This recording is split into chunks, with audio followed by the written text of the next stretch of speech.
Okay, so I just want to confirm with you, Caroline. You want to put your hand on the back seat. Is this very warm to the touch? Yes. Or at least hot to the touch? Very hot. Very hot. And on the butt area, do you feel hot? Not at all. And upper? Very hot? Oh, yeah. Yeah. So we have been, or at least the heated seats have been off for like maybe the last 45 minutes. Your seat was on, so we thought maybe just, resetting it and turning it on and off would fix this. But it seems that even after doing that, the seats are still hot, or at least my seat is hot. So what the f, Tesla? What the f? Elon, stop f***ing around with Twitter. Fix this bull. Okay, it is another day. We're taking my Tesla Model 3 into service, and there happened to be a one close to me in Libertyville, Illinois that just opened up maybe a couple of years ago. And yeah, so my heated seats are working kind of funny, at least in the driver's seat, where the actual butt portion is not heating up at all. The seat warmer would not turn off. So it was on auto and then got warmer, and then I turned it to 3 seats and then turned it off and then cycled it on and off.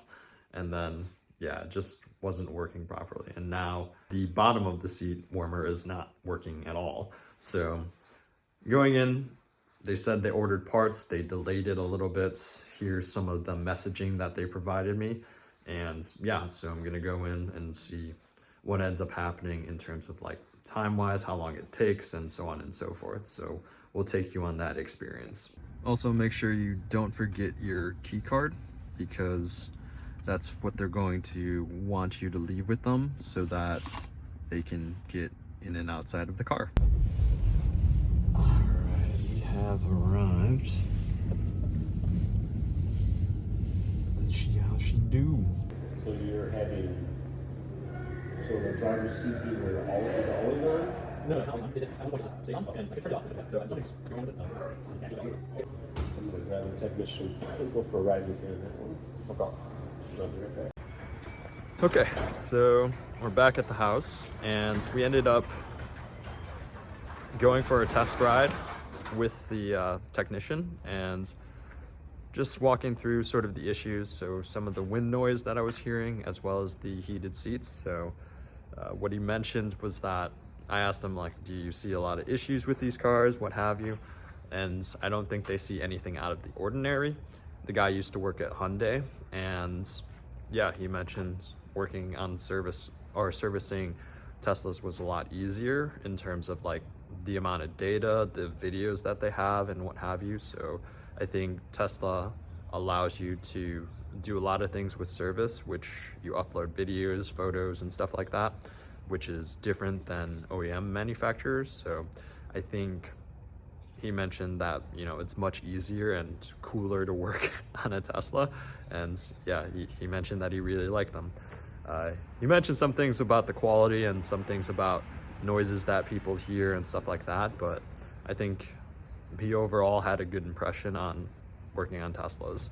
Drove the car there, and then, yeah, had a good time with the guy, and put it in service mode, and then just wanted to verify all the things, the issues that I was having, he was able to replicate.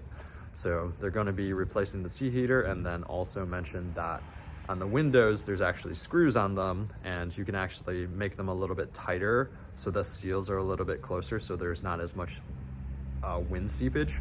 So for these Tesla Model 3s and Ys, and I think all of them actually are pillarless, so they actually have seals that are next to the doors, and apparently you can adjust the screws a little bit so that it gets a little bit tighter so that there's less air seepage.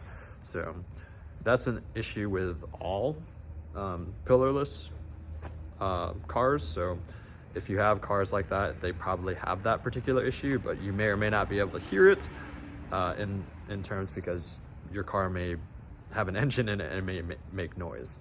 So they gave me a rental car, or a car to drive back home. So here is my whip for the day, or maybe the next few hours. It's a rear-wheel drive. I think it's probably pretty early version. I'm not sure what year. Doesn't look too much older than mine, but as you can see here, it's got the aero wheel kits and then some pretty scuffed up wheels, and not the model performance. And I could easily tell that it wasn't the performance because of the acceleration. And I looked in the menu and it just saw that it's on the newest V11 version of the software, so slightly higher than mine because mine's on the full self-driving beta. It's got the old interior, so sadly I wasn't able to see the newer interior, but if you go in here, and the software version, so it's on a newer version. I'm not on V11 yet because I have the full self-driving beta, and for my hardware they don't have that update yet. So go into additional info, you can see here resistive cabin heater, so obviously not the new one. And then it's got the Intel Atom processor, so not even the Ryzen processor. And then it makes sense that they would use these types of cars for their rental fleet, if you will. And you can see here the permanent magnet and the rear motor, but that's all we got for this one. No all-wheel drive. I bet you can't do this on your regular car. Fold mirrors. Oh yeah.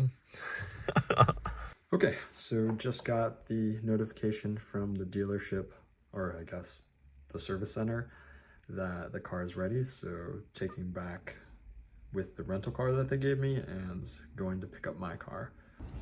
Okay, we are here.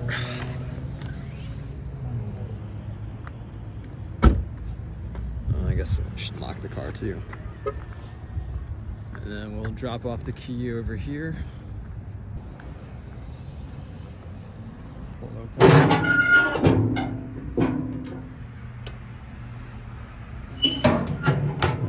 Good. And then there's my girl.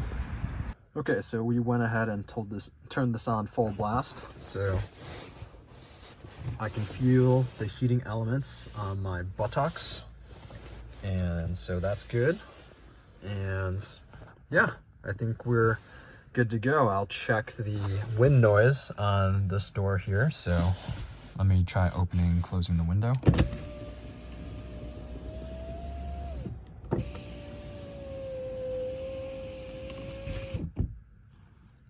Seems to seal a little bit better, but we'll see if there's any wind noise when I'm driving.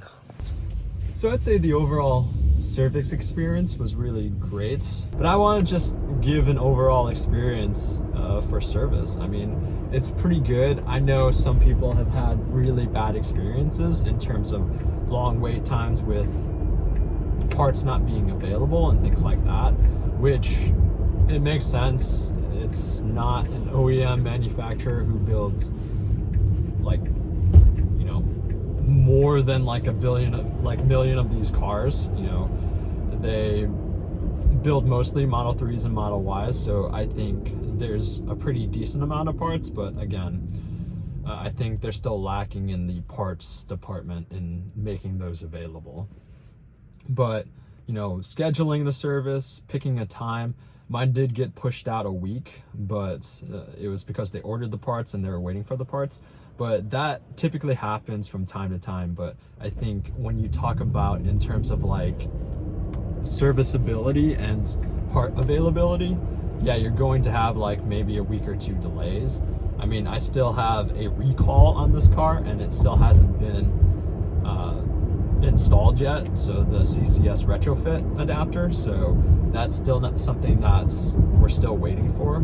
So yeah, I mean, but in regards to if you have a service center that's near you and you know it's not all booked up, then I'd say it's overall a really good experience. So yeah, with that said, if you have any questions in regards to service or what have you, for Teslas.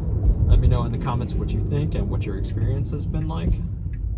With that said, we'll see you in the next one. Thank you for watching.